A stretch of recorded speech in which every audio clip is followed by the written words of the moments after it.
We're going to dive right into it and start talking about Bolivia. So last week, for those who are uninformed, Bolivia President Evo Morales got asked to leave office by the military in an apparent coup. A senator, a right-wing senator, she declared herself the new president of Bolivia.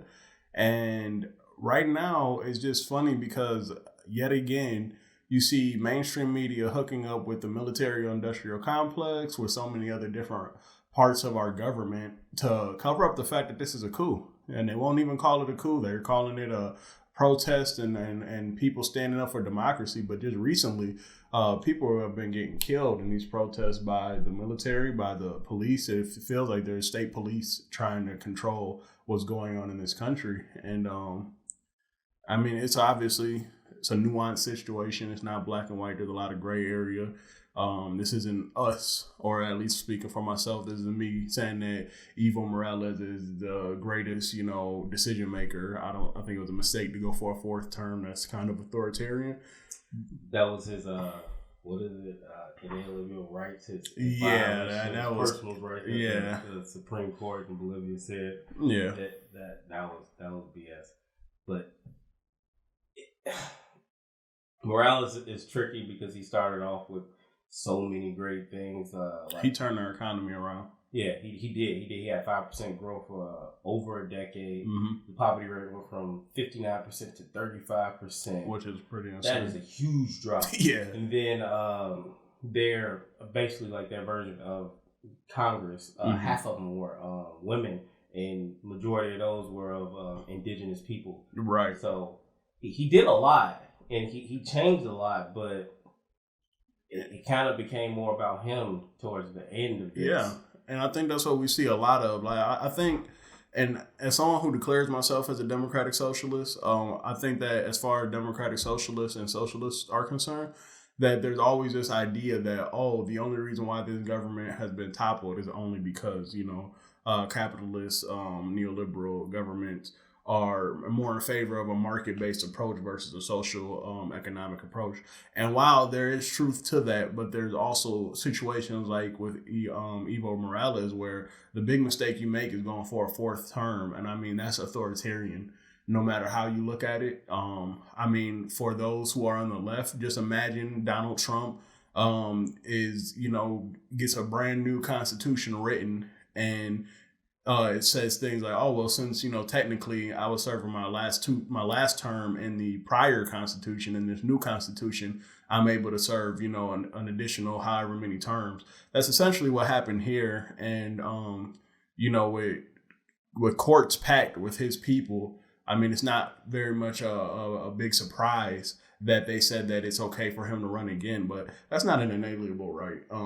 And I'm just going to start my lining off with where he went wrong, because you have a situation where your government is popular, where by recount stats that you won the election, that maybe there were a little bit of irregularities, but that happens in every election. A little bit of irregularities. The power goes out, and then he's down 10%, and then power on the internet comes back, and then he suddenly wins. Yeah, but then when the independent study for voting processes occurred, they did say that even though there were irregularities, that it was still a consistent result with the count of votes or whatever. Yeah, I can believe that he won. I mean, he completely transformed the country from what he legalized cocaine, which is the main ingredient for cocaine, nationalized oil fields, gas. Because a lot of those were exported through Chile, I believe, and he also sued Chile for the right to access the Pacific Ocean, which didn't go anywhere. But he did a lot of things, and he changed a lot of people, especially what he did for indigenous people. But he did kind of fault on that later, during the 14 years that he was president. He put I think he put a highway through a reservation or something like that. And he's had a lot of issues with that, even with the whole lithium boom that's going on around the world, and it's going on, lithiums with electric cars and things of that nature. So, where they were trying to come up with so many deals with Chinese manufacturing companies, as well as Germany too. And so there were like definitely issues there. I don't think that he was as pro-indigenous as people think. I think he was more pro-Bolivia, but he did absolutely transform the lives of the indigenous people who make up way more than half of their population and were really underrepresented. Pretty much the country's entire existence is pretty crazy, and even now, who he's being replaced with, I mean, she's already saying that this country is not going to be for the Indians of Bolivia, and this is for for us, pretty much saying the people of the lighter skin in Bolivia, or in America equivalent, it would be white people in America. So, it's those more of the European descent. Yes. And it's just eye-opening to see the results of this coup, because while it's not being called a coup, you have the military asking him to resign, which is a military coup. You also have a situation where people that were in his government are being, harassed and attacked and dragged out of their homes, and his own offices were ransacked, and he had to flee to Mexico in order to, stay alive. And it was a hostile right-wing takeover, and it's a part of a global trend of right-wing fascist takeovers and rise to power under fake populist messages. It's kind of similar to the 1930s. Before you get into World War II, you have all these fascists who come into power, like Mussolini or Hitler, and they preach to a certain sect of the country, and they get people behind them. And the woman that's taking over now, like it's going to get ugly, and it's going to be really quick that it gets ugly. By this time next year, it's going to be completely different than what it was under Morales. Yeah, and I mean, what started off as peaceful protests were quickly turned into violent protests because almost immediately you had airstrikes from their military. You had ground troops, police using military force against protesters. And that's another thing that is very interesting to me too, is how there's people in the streets of Bolivia who are, fighting this and saying, maybe, we weren't 100% for him getting a fourth term, but we're going to stand for this because this is democracy at the end of the day. Right. We did vote him into office. And, this is just a hostile takeover of their democracy. And, it's a troubling trend of America and Latin America. And we're always interfering with their government or backing coups or backing topplings of their government. And that's occurred with this situation as well. You see so many of our leaders from both sides, including the infamous president of the United States, take the side of the anti-Morales fascist protesters who asked for him to leave office, who staged a coup. And when you get that type of support, it just tells you what you need to know about the foreign policy in this country and how our foreign policy has been for the last 40 or 50 years, where it includes toppling or backing the toppling of left-leaning governments in Latin America.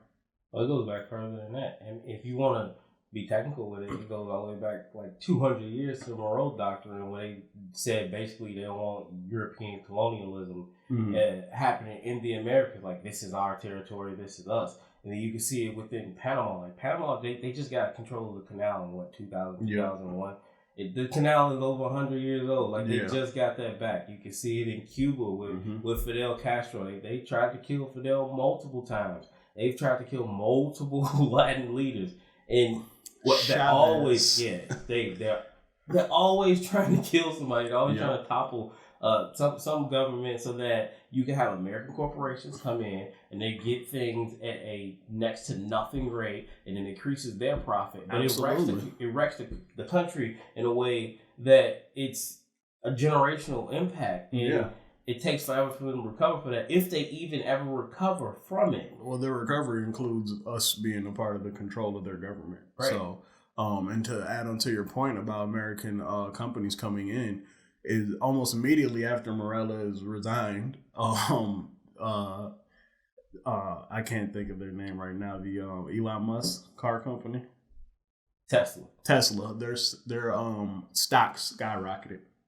And that just shows a cheaper rate. Those large batteries and that's what's happening. You know, that is a part of this green economy too, that so many, you know, of us believe in, that so many of us believe should be the case, is that you do also have to understand the implications of foreign policy as far as green energy and green jobs are going. Because when we build these cars, these electrical cars, and we're getting these lithium batteries, you have to understand that the deposits that they're going to be getting this lithium from are countries like Bolivia, are countries like Argentina, and Argentina is already a partner of ours, but these are countries that are going to have to adjust more so than we are, because like you said, we come in, we take the resources, we, you know, leave them dry, and they're left to suffer for multiple generations. And it creates this cratered economy to where then you have the right-wing fascist leader come in and say, no, you know, we're going to put our country first, and, you know,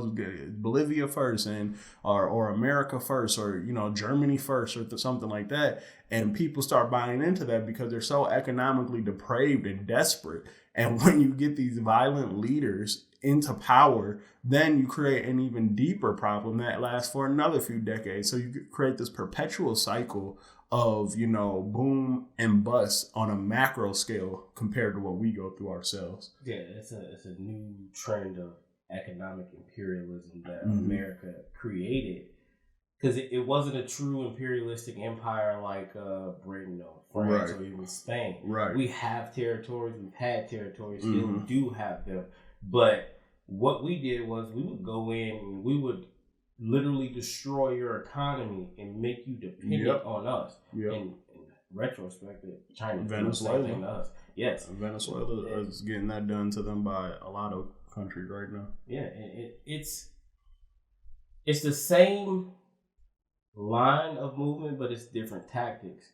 And they will, if you don't follow what you say, we can control so much media. We can pump stuff out there, and they'll covertly say things that aren't true, and then they'll turn people against you. And the next thing you know, it's a coup, or they'll just simply pay off the military. Yep. And which happens a lot too. Often, and one way or another, America's going to get hurt. One way or another. It doesn't matter if it's we just going to come in by force and take everything and say that we're protecting the interests of your people, or lie and say you've got weapons of mass destruction, or you're hiding terrorists and things like that, or we just do it, or you're a brutal dictator, or exactly. And you know, to add on to that as well, you see the troubling trend of seeing intelligence agents on shows like Rachel Maddow, or, you know, some show on CNN, or on Bill Maher's show, and it's not very often in the past that we had intelligence officers coming onto these shows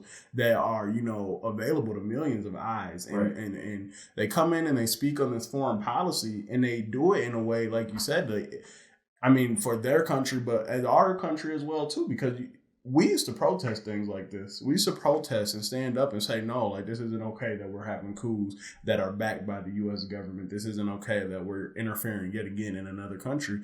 But as time has gone on, you see more and more of these former CIA intelligence agents, you see FBI guys, you see NSA, and they get on television, and, you know, it's so mass produced and it's so slick how it's done now, to where you're creating this consent in this country about what we're able to do. Like, these are not situations that, you know, according to international law, that we should be taking certain actions in, yet we do that anyway.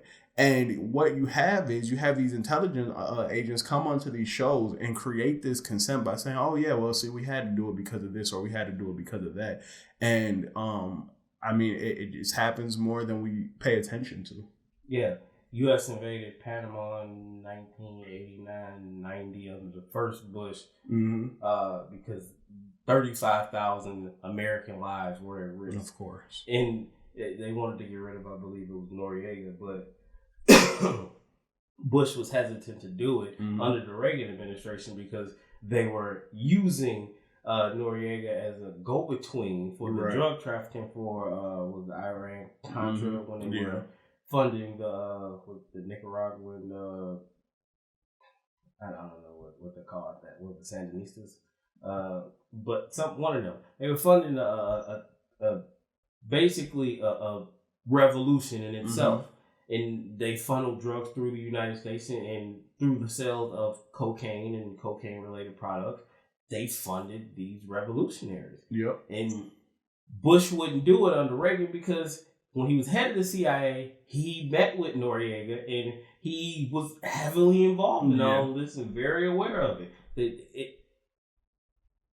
In order for them to get what they wanted in that country, they sold out the American people, and then later went in to replace someone that they did business with in order to protect the American people. Like, there is no end to this. They will go on and replace whoever needs to be replaced at all times. At all times, like they did it in Panama for years. The military will replace presidents based upon what the U.S. thought or would say. At one point, based upon our interests. What was it? In 1925, Panama was forced to sign a treaty that was later rejected by the predecessor to the UN, the League of Nations. It was rejected by that because the League of Nations had a rule that you had to wait 3 months before you could arbitrarily declare war on somebody. The U.S. made Panama sign an agreement that if we went to war, you went to war automatically. And that's it. Which is insane. Like, how can you tell another country, if I go to war, you're going to risk your people's lives for our interests? Like, it's simple as that.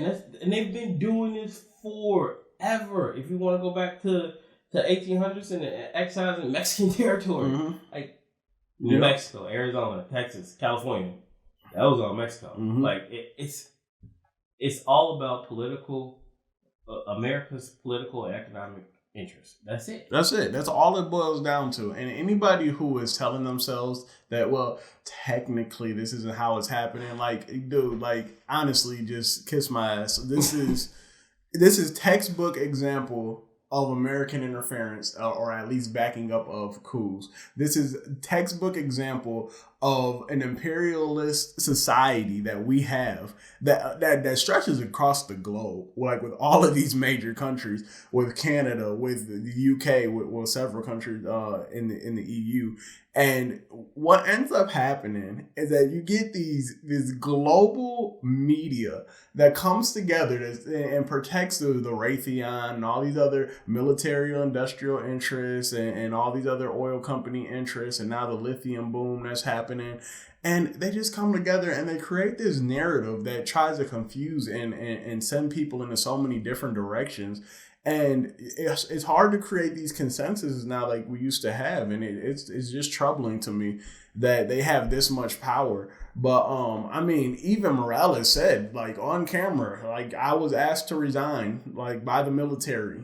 That's a military coup. There's no other way around it. You can't say that it's not, especially given the evidence like you just presented that we've had built up for decades now. Like, we know what's going on here. This is a military coup. And there's a reason why Tesla's stock rises immediately because, okay, now we have access to this lithium. And what's going to end up happening is the indigenous people of Bolivia are getting ready to suffer a lot. They're going to suffer environmentally the most because they're the ones who are closest to the lands that are filled with lithium deposits. And it's going to be a very sad situation. It's bad now that we have people getting killed for protesting and standing up. Not necessarily, again, for Morales, but for democracy, for the right to have their voices heard instead of having a president and a leader of the nation just declare herself. She swore herself in an empty chamber. And like now we have the president of the United States and the administration that we're currently under. We have them acknowledging this. That's beyond belief. What happened to we don't do business, we don't negotiate with terrorists? Whatever happened to that? Because this is terrorism. This is exactly what it is. You can't resign with a gun to your head. Right. Like, if you confess to something in America with a gun pointed to your head, it won't hold up in court because you had a gun pointed to your head. You're under duress. Yes, you're afraid for your life. Situation. Like, you either stay and try and work it through in this country, or you flee to Mexico like he did. Yeah, and you can't. Think about that. The president of another country fled to a separate country in order to ensure the safety and survival of himself. I mean, it's pretty jaw dropping, and it's just unbelievable to see. It's usually in reverse where it's some American crony placed there like the Shah of Iran. He's running for his life because his people are tired of him, tired of funneling the money out of the country and into American pockets. Yep. And I'm not there, but on paper, I don't understand like what the huge deal was.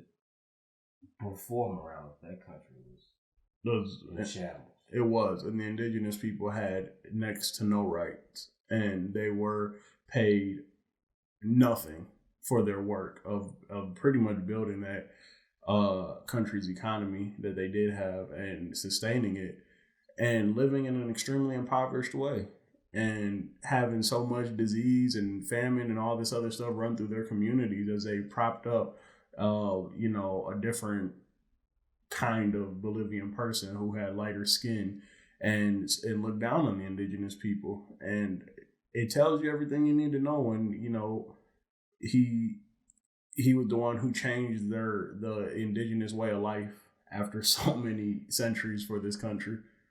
Yeah. And just to see his presidency end this way, even though we could have an argument, and I'm all for that argument of saying he should have never had a fourth term to begin with. I understand that. I'm in agreement with that. But it is still sad to see a presidency end like that, and for such a hostile takeover to occur, and for our United States White House administration to back a coup and back someone right, and back someone who in an empty chamber just declares herself and swears herself in as president. So that is the Bolivia situation, and we are hoping for the best for all involved.